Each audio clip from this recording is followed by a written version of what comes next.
नमस्कार दोस्तों, आपके अपने YouTube channel new education institute सूची में मैं विनय सर आप सभी का इसमें स्वागत करता हूं। हम लोग कक्षा 12 में जो फिजिक्स के वे क्वेश्चन पढ़ रहे हैं जो लगातार बोर्ड पेपर में पूछे जा रहे हैं, तो उसी क्रम में हम लोग देखने वाले हैं। तो आज का जो हमारा टॉपिक रहेगा, ठीक है, तो आज का जो हमारा टॉपिक है वो क्या है?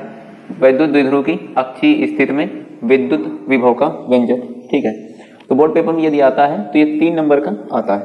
तो इसको कैलकुलेट कैसे करते हैं पहले ये समझ लेते हैं। तो मान लेते हैं कि हमारे पास एक विद्युत द्विध्रुव है, ठीक, एक विद्युत द्विध्रुव है। तो विद्युत द्विध्रुव की डिफिनीशन क्या होती है?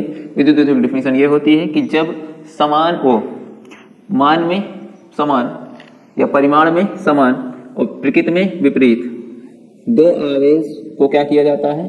पास पास रखा जाता है। ठीक, तो इस निकाय को क्या कहा जाता है? विद्युत द्विध्रुव कहा जाता है। इतनी बात क्लियर हुई? अब यहाँ पे देखते हैं तो मान लेते हैं सेंटर पे O है और यहाँ से कोई एक पॉइंट मान लेते हैं यहाँ पे P है। यहाँ पर हमको विद्युत क्षेत्र की तीव्र विद्युत विभव का मान क्या करना है? फाइंड करना है। इतनी बात क्लियर? जैसे हम बोल रहे हैं ऐसे ही आपको पेपर में भी लिखना है।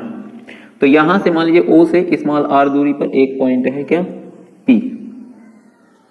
ये A पॉइंट है और ये B पॉइंट है। इतनी बात क्लियर हुई?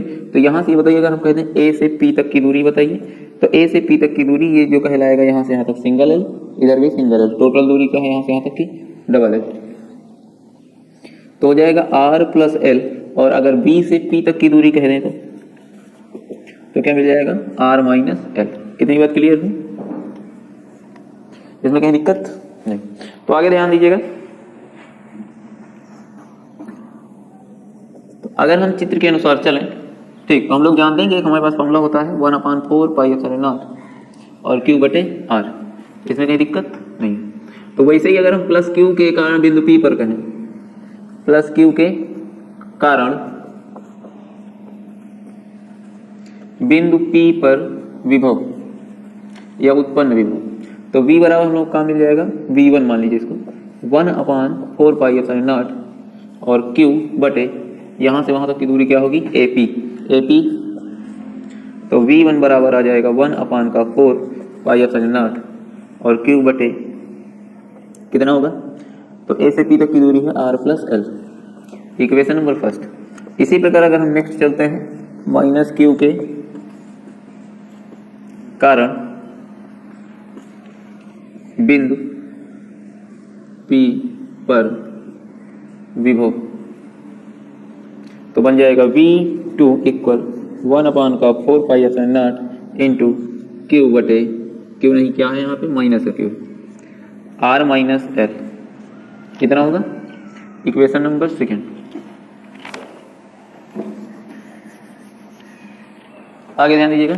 इसी प्रकार अगर बिंदु P पर हम कहते हैं परिणामी कुल विभव क्या होगा? तो बिंदु P पर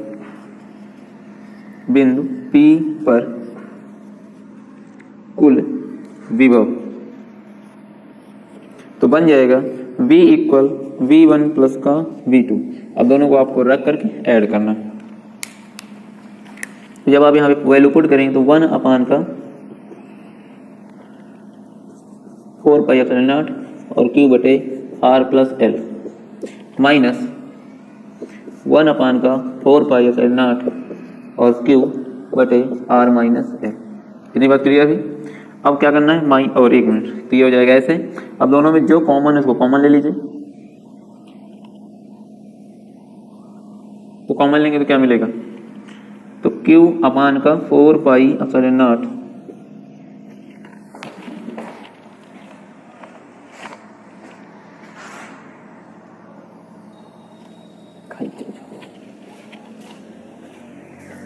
तो यहां से जब कितना कॉमन लेते हैं तो इस प्रकार मिलेगा यहाँ 1/R प्लस एल और माइनस यहाँ हो जाएगा R माइनस का एल। इतनी बात क्लियर है? इसका इधर से इसका इधर से मल्टीप्लिकेशन कीजिए तो V इक्वल Q है और 4 पाई एप्सिलॉन नॉट, इधर से मल्टीप्लिकेशन करेंगे तो R माइनस एल, इधर करोगे तो माइनस का R हो जाएगा और माइनस का एल बटे R square minus L square. तो ये और ये कट जाएगा तो मिलेगा क्या हमको? 2L। तो 1/4 पाई एप्सिलॉन नॉट यहाँ हो जाएगा 2L और ये क्या लिखा है? तो Q इंटू 2L, ठीक, बटे आर स्क्वायर माइनस का एल स्क्वायर। हम लोग पढ़े हैं कि जो आवेश है तथा बीच की जो दूरी होगी आवेशों के निकाय में, तो उन दोनों की जो गुणनफल होता है ये काहे के बराबर हो जाता है। तो इसको लिखा जा सकता है इस प्रकार, ठीक है।